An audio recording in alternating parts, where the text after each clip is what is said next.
I mean, this is a world of standardization that we live in, whether we like it or not.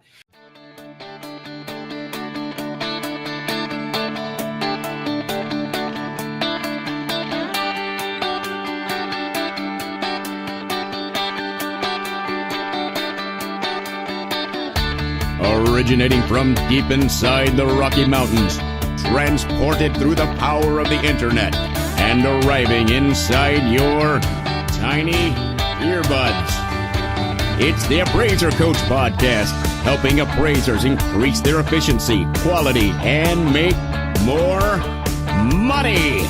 Here's the guy who makes it his life's mission to create value for real estate appraisers nationwide. Your host and the Appraiser Coach, Dustin Harris.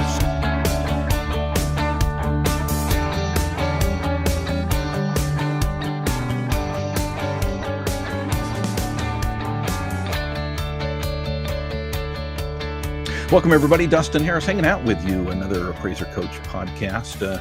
Hanging out at home today. Got a little different background for you, but grateful to have you on board. Got a couple of great guests here today. I want to first remind you, we, of course, are sponsored by three great companies. Alamode. Alamode, of course, is the appraiser software that I have been using for over 2 decades. You should be as well. If nothing else, it's the company you want to be with for the mobile appraising. Check them out. Go to alamode.com or 800 Alamode for more information. Of course, I'm using DataMaster on a regular basis to save me 30 to 60 minutes per report. You can be and should be as well. Go to datamasterusa.com. One more time, it's datamasterusa.com. And finally, we are sponsored by OREP Insurance. OREP, of course, is the E&O that I use. Saves me money, gives me benefits. It will you as well. Go to orep.org. That's OREP.org for more information. Well, folks, we've got a really special show for you today. Got a couple of great friends on the program with me, and we're doing this in combination with the Appraiser E-Learning group. If you don't know much about Appraiser E-Learning, you need to find out. It's a great group of people helping to educate appraisers across the nation. So that's why I think it's a great partnership to come together today. We're shooting for kind of the same similar type of thing, helping appraisers to become more educated and be more successful at what they do. Been on the program before, Mr. John Dingeman. Welcome to the program, John. Thank you, Dustin. Thanks for having us. Well, that's great to have you, my friend. John, of course, is originally licensed as an appraiser in Arizona and was also a registered tax agent. He's now registered in 10 states. He is the chief appraiser at Landmark Network, National Appraiser Management Company, an AMC. He serves as the president of the National Association of Appraisers.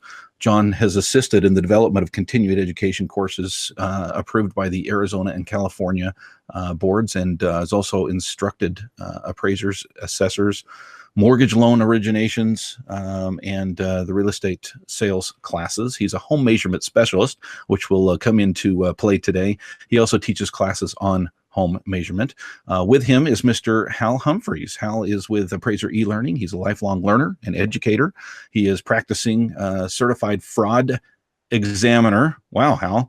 And professional investigator. Hal is a CDEI, certified instructor through IDECC. He writes, lectures, and he walks. He's also a certified general real estate appraiser in the state of Tennessee. Hal, welcome to the program, friend. Thank you so much, Dustin. I'm happy to be here.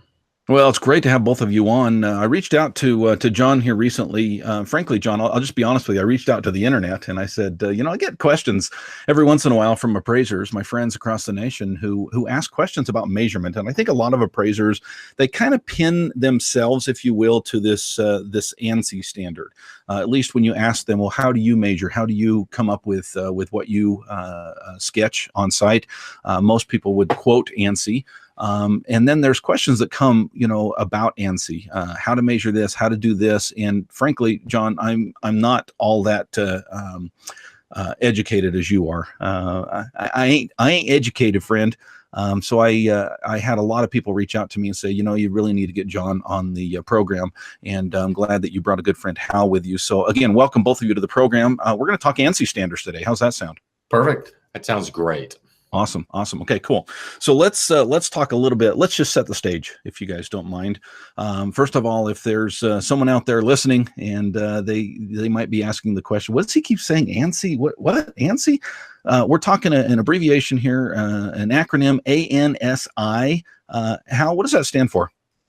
ANSI stands for the American National Standards Institute, and they basically set the standards for measurement and other things. John? Yeah, residential measurement standards, and that is the version that most appraisers would find online, and they should be referring to the 2013 version as opposed to the 2003.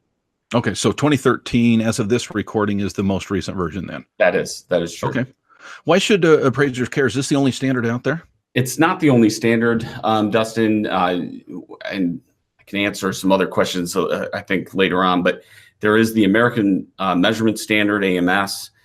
There is also, believe it or not, the International Property Measurement Standards, or IPMS, and that is, you can find RICS, BOMA, even AI, and the Appraisal Foundation are sponsors, or at least serve on their board of trustees, and that is an international measurement standard that they're trying to create.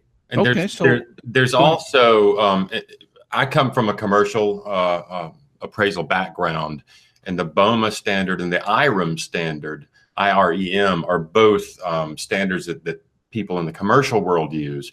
But we deal now mostly with residential appraisers. And I think the thing to point out is it's good to have a standard so that everybody's singing off the same sheet of music. Mm-hmm. Okay. All right. So let's talk that. Let's talk about standards for just a second. If you've got all of these standards out there, why ANSI? Why ANSI? Honestly, I've been asked that question before, Dustin, and from an appraiser's approach and having served with state coalitions, we copy off one another most of the time, right? Sure. AMC legislation, for example, from state to state is really a copy from one to the other. The state of Kentucky, they actually require ANSI to be followed by their residential appraisers. Oh, interesting. Okay, yeah, that was a question I was going to ask. Are they the only state that actually has a standard that's required? Do you know? Appraisers statutory, within their statutes, then yes. As far as I know, there are some other rules. North Carolina, for example, requires their real estate agents to know how to measure. As a result, you can imagine the real estate agents aren't the ones doing it, so they hire an appraiser to perform that service for them. Okay, so let's talk then. If it's not required in 49 states, why go with ANSI over something else? Well, like I said, Dustin, I think if the states are going to copy, and the regulators certainly, I just gave a speech in the fall at the Aero conference. Should home measurement be regulated? There is consideration for it, like the E&O carriers who cite measurement errors as their number one issue. Regulators seem to find the same issue coming up with complaints. And so as they consider adopting, my guess is the state regulators will probably look to Kentucky statute and really a copy and paste. And so that's why I believe ANSI will ultimately be the standard. Because again, they're just going to use language from one statute and put it in place for another. Dustin, I think one of the things that I talk about a lot, and as you mentioned in the introduction, I'm a certified fraud examiner, and I'm also a licensed private investigator. So I do some work for the state of Tennessee when complaints are filed against appraisers. It strikes me that appraisers take on a lot of liability when they take on an assignment. And I don't know what the standard fee for a residential appraisal is, John. It's whatever they ask for. It depends. But I mean, if you say $450 to do a residential appraisal, you take on a lot of liability when you do that. And the first thing that a lot of people do is they do their research, they go to the property, and they measure the house. You want to be able to say, here's how I got my measurements, here's why I did it that way, and just have a standard that you can go to so that, again, everybody's singing off the same sheet of music. It limits the liability a little bit if you have a standard and you can go back and say, here's here's the learned text from which I learned how to do this, and I did it based on this standard, that stands up better than, my dad was an appraiser and he taught me how to measure it this way and this is how I do it. Right. So let's go to liability for just a second. And by the way, again, I want to make sure we set the stage here. The genesis for this program today, for this discussion, really comes from several questions, and I would call them frequently asked questions, questions that are coming in from appraisers across the nation, being asked online, being asked directly to me. And let's face it, I'm just a schmuck with a microphone. I'm no expert. That's why I surround myself with good people who know what they're talking about. So I'd like to go to some of those questions. And Hal, you talked about liability. One of the questions that came in from appraisers was that on liability, saying if we quote ANSI and then don't necessarily follow it to the T, doesn't that open us up for more liability? I think if you stick to the standard and you do things the way that ANSI says to do them, you're going to be safer than just coming up with a number. My father was a real estate appraiser. I grew up measuring houses. A lot of people in this business came into it the same way. My dad had a way that he measured houses. He was an insurance adjuster before, so he had kind of a method of measuring houses. I would hate to be on the stand and have someone say, how did you come up with this measurement? And just say, well, my dad taught me back in the day how to do this, and that's what we do. I would much rather be pretty good. Sounds like a pretty good argument, right? I would much rather. Because I said so. Yeah, my dad told me to do it. I'd much rather say, here's the book that I use. It's a standard that's nationally recognized, and I followed this to the best of my ability. I think that's a safer way to play it. Adherence is important as well, Dustin. Absolutely. Oh, sure. So from your perspective, John, you look at the regulation side of appraisals rather. Are you finding that appraisers are following a standard, or do you think it's all over the board? Or is there even any description in the appraisal as to where the measurements came from? It's interesting. There's a slide in a survey that Hamp Thomas, who wrote the courses for home measurement specialist certification, and the survey surveyed, I think, around 200 appraisers, and 173, something like that, said they adhered to ANSI. They referenced ANSI, or maybe they didn't, but they definitely used it.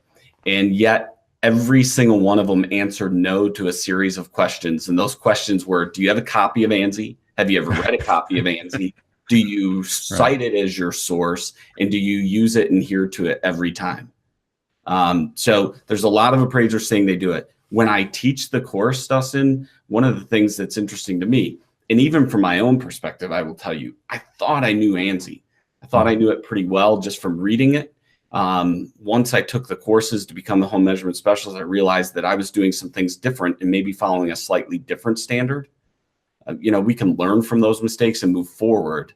But I think that, when I'm teaching the class, I hear that a lot from appraisers. Oh, I thought I was doing it right, except for I wasn't doing it right here or right there. Right.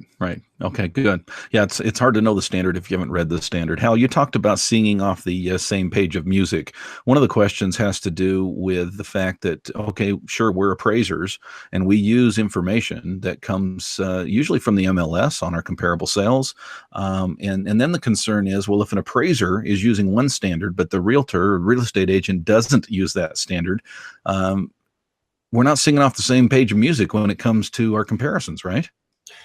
That's absolutely right. And I've heard several people, very intelligent people that are speakers in this industry that have strong opinions on this issue. If you want an opinion, ask appraisers that have strong opinions. I know, right?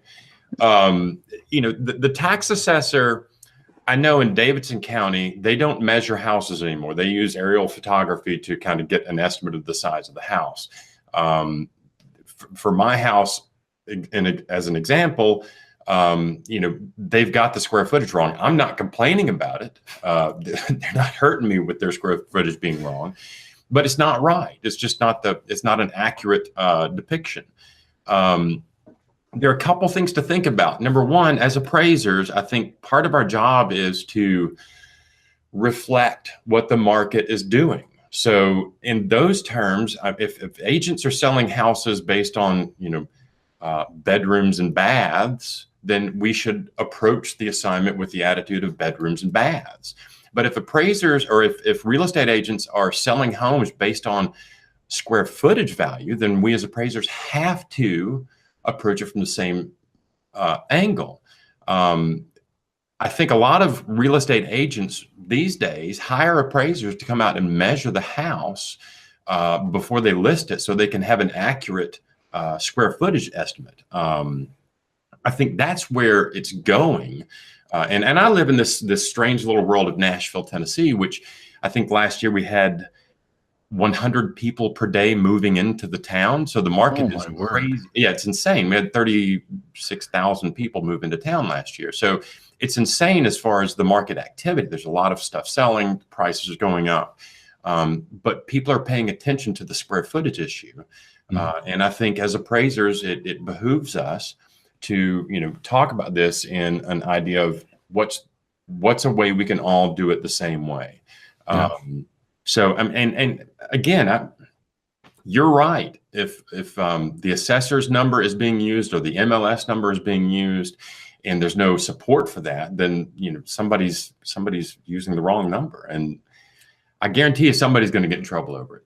At some point, somebody's got to get it right, Dustin. So it's interesting if you talk to the assessors across the country, the numbers that they use for their mass appraisals and for taxation. They've never intended for any of the market participants, whether those are sales agents, mortgage loan originators, or appraisers, to rely on those numbers. And what's really interesting is, if you remember when collateral underwriter came out, right? I mean, this is a world of standardization that we live in, whether we like it or not. Fannie Mae cited something like 27 different permutations of average, right? Exactly. We found over 100 different terms used for square footage amongst assessors across the country. And the other thing to remember about assessors, and this is I know you know this and John knows this, but maybe some of your listeners don't. Tax assessors aren't required to be right. They're required to be fair. I'm just going to let that hang. I went to a project where we're talking model homes. Really, they were condos, pretty standard. And I did my measurement and came up with one number. Let's call it 760 square feet. Went back and started pulling comparables from that same neighborhood, if you will, same project, same building, and they're all coming in at 780. It's $20, or excuse me, a 20 square foot difference. And I know, well, let me back up. I don't know I'm right, but I feel pretty confident in my measurement. What has happened is somebody somewhere measured it at 780 using whatever standard they have, if there was one at all, put that on the MLS or put that on the county records, and it was replicated over because they all said, well, they're all the same, right? An appraiser comes in, he might use ANSI, he might not, but his measurements, her measurements come up differently than what the county is reporting, what the realtor is reporting, where they're all standard. What do? You've got a difference in square footage, but you really don't. You have a difference in standard. So if I'm hearing you correctly, and we can talk about even stairs later, Dustin, I know that's one of the questions that keeps coming up, but yeah, condos, for example, that's a great example. You never know how they're measuring. Are they measuring to the exterior walls? Are they including outdoor space like balconies or patios? Because they often do. Remember that their approach may be different and it may be income based. The reality is you found a 20 square foot difference. If you're confident their model matches, I'm pretty sure you can make an extraordinary assumption on that, for that matter, that all of the models are matching. And therefore, you're not making any adjustment for those differences. Yeah, and that's what we did. If you were making adjustments based on a difference, let's say 100 square feet, I don't know what the number is for you, 10%, something like that. maybe you extend that to 120 square foot difference. Mm-hmm. Yeah. Let me share with you another experience that I had years ago with a realtor. We had gone out to do a purchase, and at the time I had a trainee actually measure the home, and I don't remember the numbers, but he came up with, say, 1,200 square foot on this home, and we started pulling comps, and it was very, very obvious that the purchase price was way above where it needed to be. And so we went back and forth, and basically the agent got just livid, saying that home was actually 1,600 square feet. I remember it was a 300 or 400 square foot difference. It was a big deal, and in real estate, size matters. It really does. And so I personally went back out and I remeasured it, and guess what? I trained my trainee well, folks. He did a great job. He was spot on as far as his measurements go. Went back to the realtor, said, no, here's the problem. You've priced this thing. You've set a potential list price based on 1,600 square feet, and the house is 1,200. Therefore, we can't compare it to 1,600 square foot comps. It's a 1,200 square foot home. Actually had the realtor meet me on site. We measured together. This wasn't a matter of different standards, but this was a matter of pride, really. Even though he could see what was on my laser measuring device, he starts to challenge the laser measure. So we pulled out the 100-foot tape, and guess what? It still came out with 1,200 square feet. The man threw up his arms, got angry, got in his car, and drove away. I never heard from him again. Now, this is an extreme example, obviously, but we run into this situation, Hal, and I know as a commercial guy, size matters there too, right? What do you do when you've got an appraiser doing one thing, and you've got agents out there for a fact don't know what they're doing? Bringing stuff to the MLS, bringing stuff to maybe it's a county assessor, doesn't really understand how to measure. Maybe they're measuring from a drone in the sky, whatever. The problem is we've got apples to oranges, and yet that's what we're choosing as our comps. Yeah, I see what you're getting at, and I hadn't really thought about that. I think from an appraiser's perspective, I want to be on the subject property. I want to be the guy who's right. Just like you were in the situation you just described, I want to be the one who's right. I want to be able to prove how I came up with my measurements. I want to be able to say, here's the standard that I used, whatever the standard ends up being. I think ANSI is a fine way to approach it. But the comparables, I don't know. I'm not going to go measure each one of the comparables. I'm not going to take the time to do that. I can't take the time to do that. Right. Probably can't get access to all of them. Mm-hmm. So at that point, I think you have to just think about it in terms of, this is what the market is seeing. It's the information they're using to make their decisions. And I know that I've got the subject correct. I've verified this information with this agent and with this homeowner and this buyer.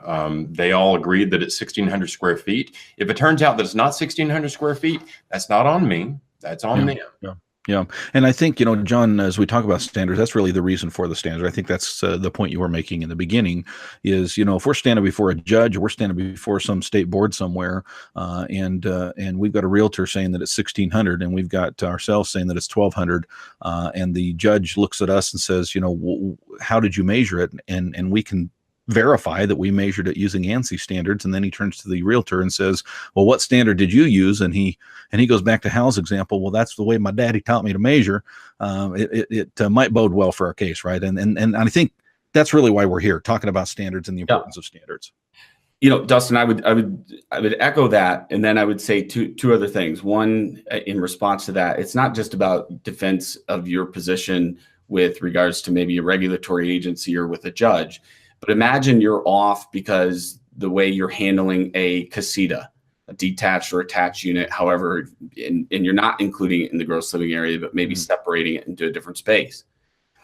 How awesome is it to, when an agent like you're dealing with says, no, it's 1,600 square foot because see this additional living space above the garage, that's 400 square feet. But you can say, I appreciate that, but I'm following and adhering to a standard. And this is how the standard requires that I measure the house. You can rely back on that. What I would also say, Dustin, is don't assume that the appraisers are the only ones. there's litigation and cases across the country that are also involving real estate agents. It's one of the reasons why North Carolina, as I said before, requires it of their agents. There's been cases in Texas and Oklahoma and in others. In Oklahoma, the real estate agent lost a suit because they should have known. They walked in the house, they knew the number represented by the county assessor was incorrect, and they considered it to be reckless and harmless and an act of dishonesty. So real estate agents are facing some of the same issues that appraisers are. I would just rather be on the right side of it, and it starts with us. So let's measure the houses accurately. Good. Yeah, and John, you've taught this class on how to measure, and you and I talked off the air. I found it interesting, the anecdotal stories you told me about how appraisers often think they know what they're doing, and then they jump into a classroom situation and realize that there's a whole lot that they don't know. And I guess, it's true with anything. We don't know what we don't know until we know it, right? Yeah. So let's talk about some of these standards. Let's talk first of all about measuring. Measure from the outside walls, right? Exterior walls, exterior to exterior, unless you're starting at the garage, it would be an exterior to what we call to the paint. Okay. So the drywall. What about the brick on the exterior? That's a question that's often asked. Do you go to the inside of the brick or the outside? You're going to take the nearest measurement. So it depends on if is that brick going all the way up the house, or do you have brick and there's a little cantilever out, yeah, and then there's siding. You're going to go to the siding that's maybe 2 or 3 inches in. But yes, okay. Exterior walls. Okay, so if it's a full brick, then you're looking at the exterior wall there. Yep. What about the rounding? This is a question that comes up a lot, guys.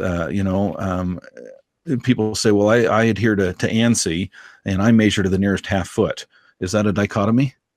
Yeah. What is it? What's the standard? ANSI standard is to the nearest 1/10 of an inch. If you can do an inch, that's great. I get appraisers that will, first of all, laser works great. I know you use one, Dustin. The reality is, how often are you at, 10 foot or 10.4 feet or 10.7 feet? I mean, the reality is contractors out there, based on materials alone, are really going to the nearest foot. That's the way plywood's set up, drywall and framing and everything else. So you're going to get that, but to the nearest 1/10 of an inch.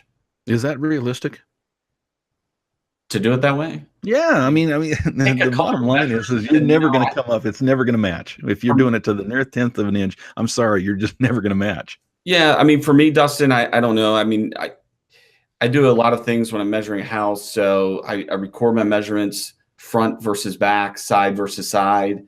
Oftentimes I'm a half a foot off somewhere. It's very possible that, walls are not always plumb. So it's very possible that I'm off somewhere. And if I change that, or at least go remeasure one of the walls, that's usually where I find a difference. And I can square the house up. I mean, the house should be square. Yeah. After all. And I guess that's really the question here is, okay, we quote ANSI. Should we leave a little bit of a leeway in there where possible, or some kind of language that gives us a little bit of leeway? Because the bottom line is you can quote ANSI all the time, and someone can go out there and measure to the nearest 1/10 of an inch, which you just mentioned is the standard, and they're going to say, no, Dustin, you said ANSI, but this wall is definitely 10.7, and you put it at 10.5. When we're that close, Dustin, the differences are going to be minor. But you can imagine if you start rounding to the nearest half a foot, or in some cases, appraisers do round to the nearest foot. A half a foot on a 50-foot long wall. That can make a big difference. Start doing that over and over again. That's where the differences start coming in. And Dustin, you use a laser measure. I know John does as well, but I'm an old man and I grew up using the 100-foot tape every time. And how many times have you stretched a tape across the front of the house? The house is, 50, 60 feet long, and that tape sags, or it gets caught on a shrub, or it gets stuck on something, and you could lose a 1/10 of an inch there easily. Yep. That's why we use lasers, Hal. Right. We're talking with Hal Humphreys and John Dingeman of Appraiser E-Learning today. We're talking about ANSI standards, folks. Speaking of standards, how about getting standards in the way that you import your data? That means whatever is in the county, whatever is in the MLS goes directly into your software. That's what Data Master will do for you, folks. I'll tell you, when they say it saves you 30 to 60 minutes per report, they're not kidding. I know because I do it all the time. I'm either going to have to do that myself or I'm going to have to hire that out. Tell you what, why don't you just have technology do it? Sure, you're going to double check it. Sure, you're going to make sure it's accurate, but whatever's in those standards, if you will, we're talking standards today, will go directly into your appraisal software. It's Data Master. Go to datamasterusa.com for more information. Find out if they're in your area. If they are, you should be using them and saving 30 to 60 minutes per report. Again, datamasterusa.com. We talked about appraisal software. This software you're going to want to import that into, of course, is Alamode. Alamode is the software I've been using for over 2 decades. They've been in business over 3 decades, helping appraisers to do more with less. That means working smarter, not harder. Let me tell you just a couple of things that I use on a regular basis. Users, the opportunity to split your appraisal work into users so that you can have your own preferences, your own quick list, your own commonly used phrases, your own signature, keeping secure track of that. Folks, these things, they sound like minor things, but I could tell you hundreds of things that Alamode does that other software does not do. Check them out. Go to alamode.com. There's a reason that they are a leader in the appraisal industry.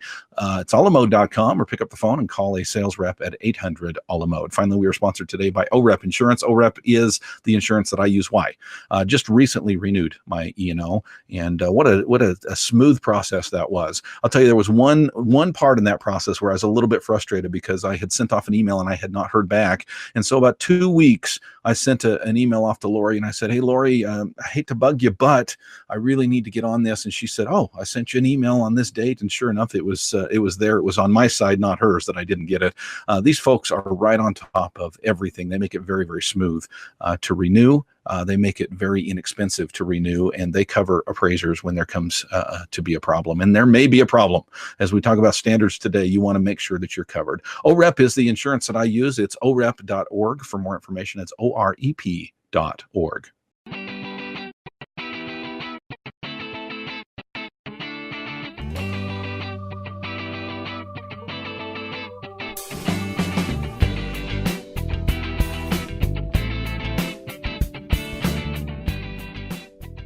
And welcome back, folks. We are talking with John Dingeman and Hal Humphreys. Welcome back, guys.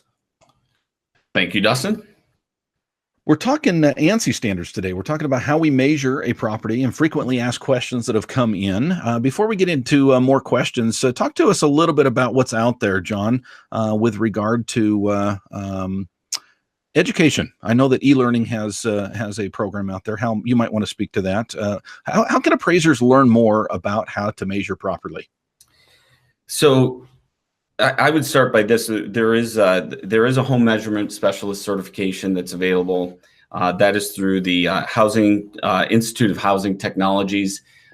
You say size matters. It's really great. And I would tell you, Dustin, I found a book by David Hampton Thomas out of North Carolina, and it was called Size Matters. And I loved the book so much. It was about measuring, and it's really just a book. And I thought, well, God, I'm going to look for more stuff by this guy. And I found a book on how to measure a single family residential property. So I bought that, and I called Hamp and I said, "Hamp, this would make for a great textbook for a class." And he says, "Well, it is. It's an 8-hour class for appraisers, and it's a 4-hour class for real estate agents in the state of North Carolina." And I asked him if the Coalition of Arizona Appraisers could use that class and if we could start teaching it in Arizona. We've done that. We've done it in California. So some of your state coalitions offer it live. I know that Appraiser E-Learning also offers it online. Is that the same class, Hal? It is. And the fun thing about the class online and Appraiser E-Learning in general is we try to include a lot of video content. And if you've never met Hamp Thomas, when you hear him speak, he's got this beautiful Southern lilt to his voice, and he's engaging, and you watch the videos and you feel like you know the guy by the end of the thing. It's a good course. It is the same course online as he presents in the live setting. And I got to say, we've gotten overwhelmingly good feedback from the appraisers who have taken the course, and from real estate agents who have taken the course. We've been marketing to real estate agents in North Carolina and Tennessee over the past couple of weeks, and people are really enjoying the course. And again, I think for the professionals out there that are looking for a standard, this is a good introduction to ANSI as a standard and how to measure things, what you include, what you don't include, how you deal with stairs, how you deal with, basements, those things.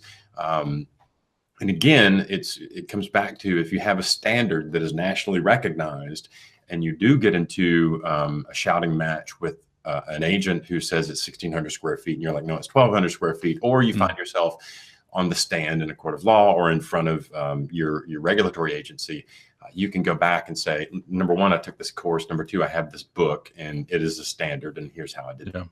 Yeah. And finally, Dustin, there is a second course that's required to get your home measurement specialist certification. You also have to take an exam. Before you take the exam, you take you take both courses. The second course is on public records and the discrepancies that you can find or that are involved.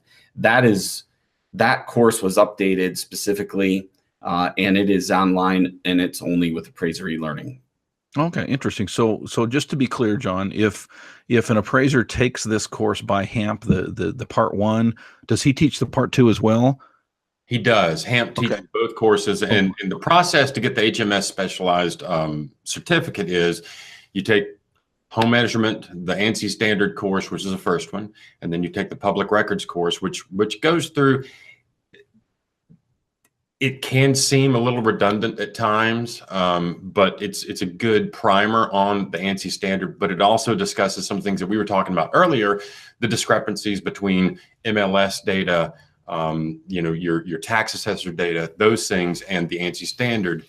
And then once you've taken both of those courses, then you're allowed to sign up for and take the final exam from Hamp Thomas, and he issues a certificate as a home measurement specialist. I gotcha. Okay, cool. And once you're certified, you're certified. It's not a thing you've got to renew every so often.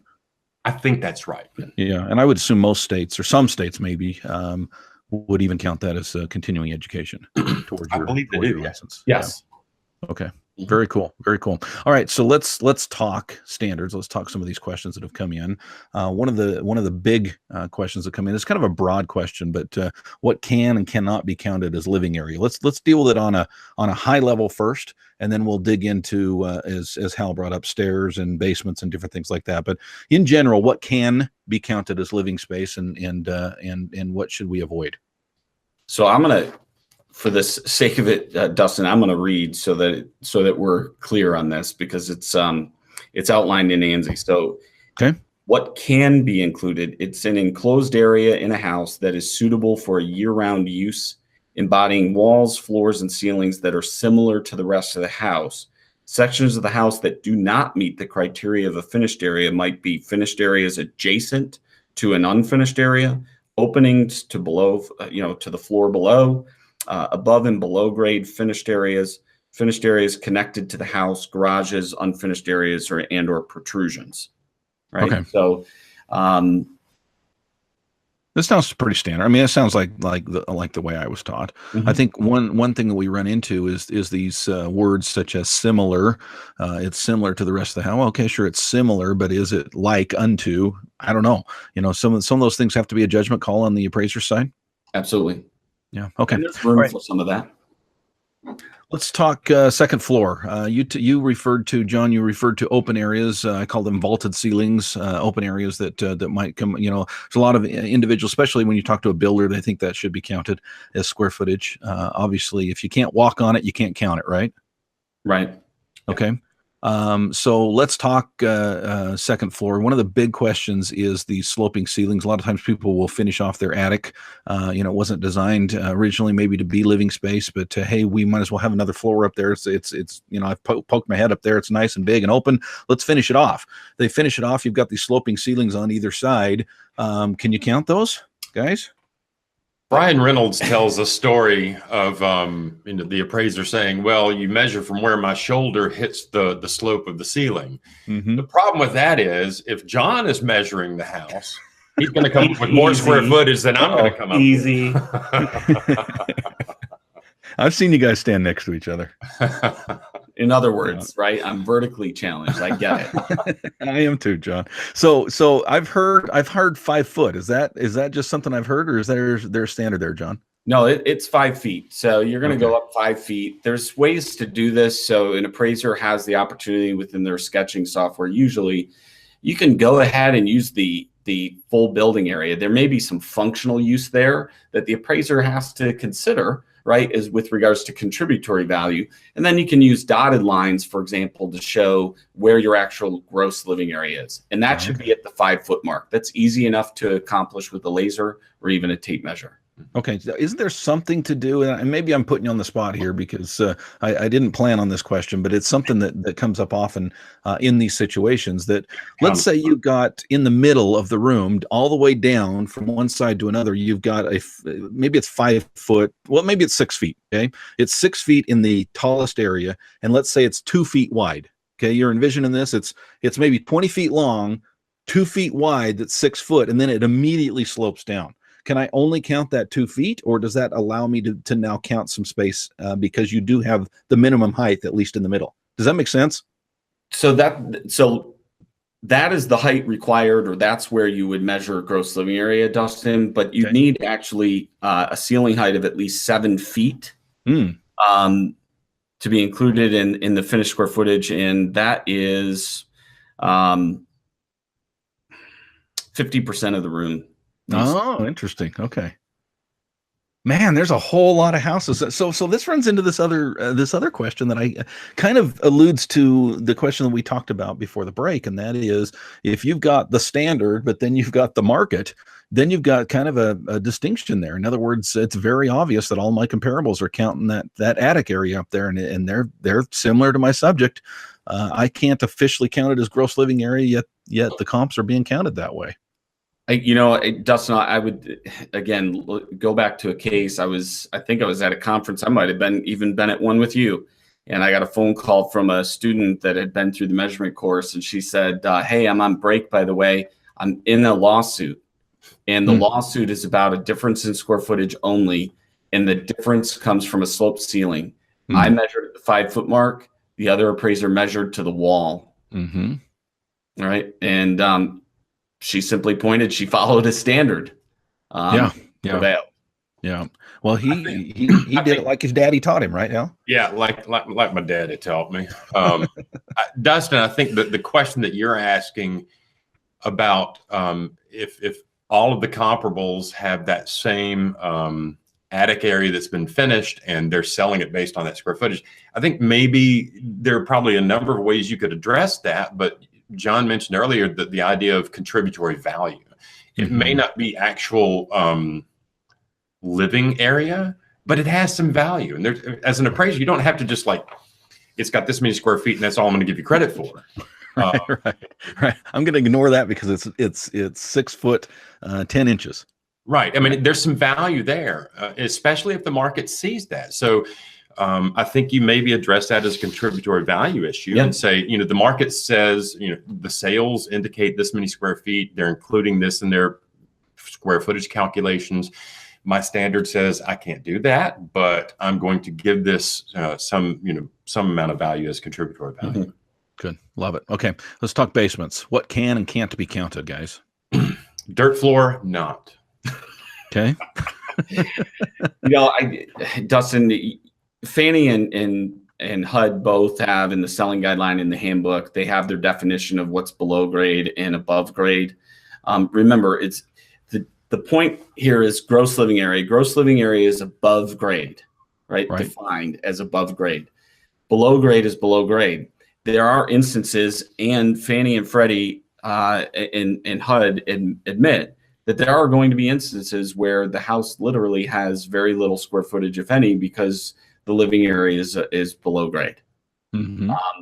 All it has to have is dirt on one of the 4 walls.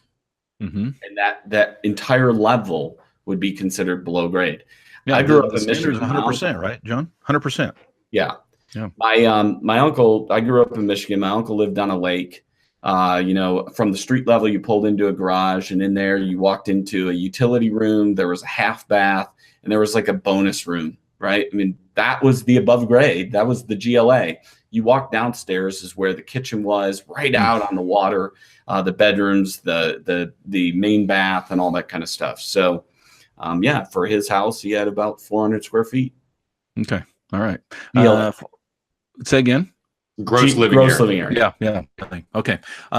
Let's talk fireplaces. I'm measuring around the outside. I come to a little bump out. At first, it looks like a little cantilever, but then I realized, no, this is a chimney. It's on the outside of the house, obviously running up the side. Do I count that? Do I run past that and pretend it's not there? How do fireplaces work, guys? No, you don't count it. Okay. You know, on my sketches, I show where it is. I might even show the actual measurement just for the, you know, I'm a little OCD with my sketches, Dustin, but now you're not putting cars in the garage, are you, John? I've seen appraisers do that. They put the little toilets. Occasionally I might, but no, I mean, but I will put where the fireplaces are. I think it's a good reminder for me also to make sure that my, you know, the page 1 in the grid is reflecting the same information that's in the sketch. So, but you do not count the bump out for that. You would count bump outs for things like bay areas where you have floor space. You would not count, you know, a bay window where it's a garden window, right? It's from maybe right because you can't stand on it, and fireplaces same. Well, I guess unless you're Harry Potter, you're not going to stand in the fireplace, right? Okay, stairs. That's always the big question. Stairs. How do you count stairs? You've got a stairway coming down. Let's say it's from level 1 going up to level 2. How do you count stairs for GLA? That square footage belongs somewhere. There are differences in the standards. ANSI says. So here, Dustin, this is where most appraisers get caught up. When they're in the class, they follow ANSI to a T until they figure out they're removing the stairwell from one of the levels. That would be American measurement standards. So that's really the only difference. ANSI includes the staircase on both. Hamp likes to talk about an accordion. So think of it as somewhat of an accordion. So the stairs go up, right? Now you can walk right on those. Obviously the first floor, now the stairs are up. You have floor surface there. Maybe there's closets or something else or a half bath or something, but it's still usable area other than that last little stairway or stair there. You've got usable area. Yep. And, you know, look, if again, we go back to the differences, you may find out that the difference is very simply the county assessor is using exterior measurements only. They haven't removed any open to below areas or staircases or anything like that. That may be the case. They may have. And for some appraisers as well, every house, they remove the staircase from the upper level. Now you want me to follow ANSI where I don't remove it from either. Well, it's from a finished level. Again, if the staircase is 40 or 80 square feet, then you can make the assumption or extraordinary assumption that the builder has reported the square footage to the county assessor the same for every house. And therefore the difference of, you know, 80 square feet, you know, you're extending your adjustment well beyond that. Okay. And the bottom line is, I mean, if you're going to, for the ground floor, use exterior measurements on a standard house, use exterior measurements to get your square footage for the ground floor. You don't take out closets. You don't take out the utility room. Those are considered square footage in that floor. The space underneath the stairs is usable. It's a floor area. It's finished. It's there. But those stairs service the second floor. So I think the ANSI standard basically says those stairs are square footage going up to the second floor and should be included therein. The difference between that and, say, a lofted area is if you've got a loft and a vaulted ceiling that goes up 2 stories, there's no usable square footage underneath that vaulted spot. Stairs, you've got usable square footage going up to the second floor. Well, John, I think I understand why this is such a popular class with appraisers. I'm already, you know, primed with about 1,000 other questions that I would love to ask. Unfortunately, our time is short, but are there any other questions, frequently asked questions, John, that you, as you've taught this class, you think would be helpful for us to hit on before we wrap things up today? You know, I don't know if there's anything specific. There's usually a lot, and I'll share the same story with everybody that I shared with you on the phone the other day. It's a 7-hour class most of the time, at least live. In some states, it's 8 hours. And when I'm standing at the front door, you know me, and I'm greeting folks as they come in, I usually get 2 or 3 folks that say, hey, I'm here, man. I paid for the 7 hours. This better be good, but I don't know what you're going to tell me after the first hour that I don't already know, right? And I would also say when I'm teaching courses that are 7 hours, usually at about the 5-hour mark or the 6-hour mark, people are just like, when are we going to be done? Can we be done early? Can we take a shorter lunch, whatever? I'll give people the short lunch, and it'll be the 7th hour. And I'm telling the students, hey, you guys are ready to go. And most all of the time, I'm still there, and either the conference center or the hotel is saying, hey, your time is up and you need to be out of the room. And it's because people start coming up with other questions and scenarios. And what do I do about It's not the donuts and the coffee at the back of the room. Accessory dwelling units are a big deal. And when do we count them? When don't we? Where should we give it contributory value and all of those kinds of things? But I think people genuinely start to realize that, hey, there's a lot of stuff I don't know. And this could really help me in my practice. And for others, they just go, oh my God, I'm just going to keep doing what my daddy taught me. Yeah, this is too much. Hey, yeah, I'll tell you, I'm dead serious when I say this. I'm actually excited about taking a class. I think I'm going to do it. I've already learned things that I didn't know. It's already brought up all kinds of questions that I have. And here I've been doing this 24 years and I've never taken a class. Never taken a class. I'm going to admit it right here on the air in front of thousands of appraisers. I've never actually taken a class on measurement standards. So Hal, if I wanted to take the class from Appraiser E-Learning, what would I do? You simply type into your Google URL bar up there, appraisereelearning.com. And I think it's one of the first courses that pops up. If it's not, you just search around for the ANSI standard course. There's also the public records course. And I want to make something really clear, because again, we've gotten really good feedback on these courses. There is some overlap between the ANSI standard course and the public records course. It's designed that way because a lot of people don't take them one right after the other. Some people take one year, the other the next year.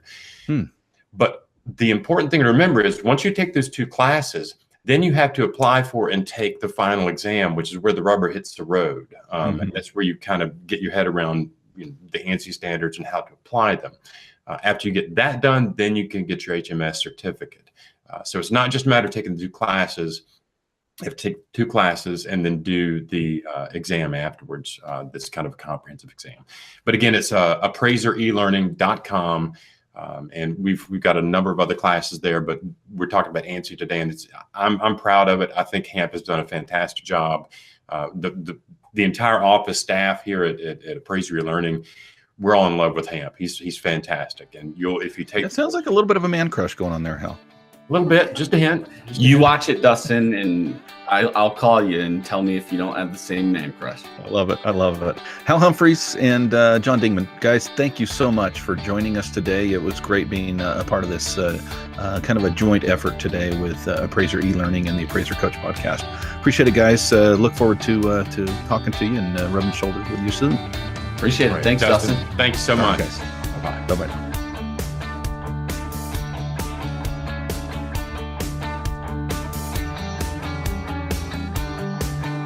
You've been listening to the Appraiser Coach podcast with Dustin Harris. If you like what you hear, please give us a 5-star rating and post a short review on iTunes. For more in-depth insider information on how you can make more money as a real estate appraiser, visit theappraisercoach.com and sign up for the All-Star team today. Thanks for joining us. And now, get out there and create some value.